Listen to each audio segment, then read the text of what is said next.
ফেসবুকের প্রতিটা আপডেট যদি সবার আগে পেতে চান তাহলে কি করতে হবে? সবার আগে পেতে চাইলে অবশ্যই ফেসবুকটা আপডেট করে নিতে হবে প্লে স্টোর থেকে। তাহলে ফেসবুকের সবগুলো আপডেট আপনার কাছে সবার আগে চলে আসবে। আর প্লে স্টোরটা বুঝতেই পারছেন, সব কিছু ডাউনলোড করার জন্য প্লে স্টোরটা বেস্ট। তো প্লে স্টোর থেকে আমরা যদি আমরা ফেসবুকটাকে আপডেট করে নিই তাহলেই কিন্তু আমরা পেয়ে যেতে পারি ফেসবুকের সকল নতুন আপডেট। আর আপডেটগুলো পেলে আমরা ওইভাবে কাজ করতে পারি। বিসমিল্লাহির রহমানির রহিম। আসসালামু আলাইকুম, সবাই কেমন আছেন? আশা করি ভালো আছেন। সকাল থেকেই ভিডিওটা শুরু করেছি, আর সকালে আজকে খেয়েছি পান্তা ভাত, ডিম ভাজি। আসলে পহেলা বৈশাখের পর থেকে আমার খালি পান্তাই খেতে ইচ্ছে করছে, কেন জানি না। আমার মনে হয় গরমের কারণে। আর আজকে একটা পেজ থেকে একটা আচার নিয়েছি, আর এটা হলো আমের আচার।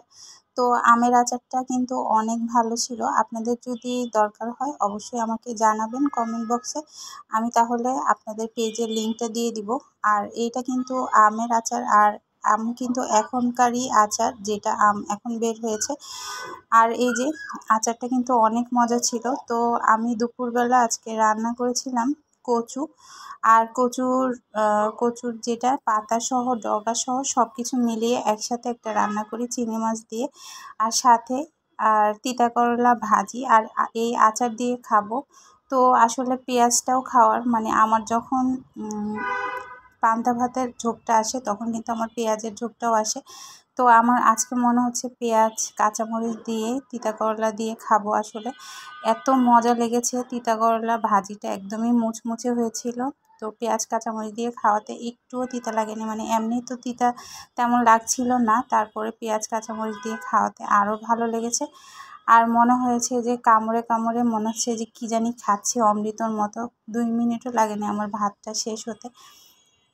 আমি কাপ করে 1 কাপ করে ভাত খাই, মানে দুপুরের খাওয়াটাই হলো ভাত। রাতের বেলা তো রুটি খাই, বা অনেক সময় রুটিও খাই না, মানে খালি সবজি ভেজিটেবল খাই। তো এই জন্য আসলে দুপুরের খাওয়াটা মানে এই ভাতটা খাওয়াতে আমার মানে তৃপ্তি মেটে নেই, আবার ভাত নিতে হয়েছে। আর এত মজা করে কচুটা খেয়েছি। কচুর রান্নাটা আরেকদিন আপনাদের সাথে শেয়ার করব। আমি শেয়ার করেছিলাম অনেক আগে রেসিপিটা। আমার শাশুড়ি এই রেসিপি মানে এই কচুটা রান্না করে। উনি খুব মজা করে এই কচুটা রান্না করে, আচার টাচার দিয়ে চিংড়ি মাছ দিয়ে খুব মজা করে বসায়। তারপরে কোনো ভাপ দেয় না, কিন্তু একবারেই রান্না করে, একবারেই মশলা দিয়ে বসিয়ে তারপরে পরে বাগার দেয়, আর হলো চিংড়ি মাছ দিয়ে রান্না করে। এটা অনেক মজা হয়। আর খেতে খেতে আমার ভিডিওটা কিন্তু শেষ হয়ে যাচ্ছে। আর এই যেটা বললাম, প্লে স্টোর থেকে আপনাদের নতুন ফেসবুকটা আপডেট করে নেবেন, তাহলে নতুন নতুন যা ফেসবুকের নতুন অপশনগুলো চলে আসবে। আর এই যে কথা বলতে বলতে আমার খাওয়াও প্রায় শেষ হয়ে যাচ্ছে। সবাই ভালো থাকবেন, সুস্থ থাকবেন। আবার নতুন একটা ভিডিও নিয়ে চলে আসবো। আজকের মতো এখানেই বিদায় নিচ্ছি। আল্লাহ হাফেজ, আসসালামু আলাইকুম।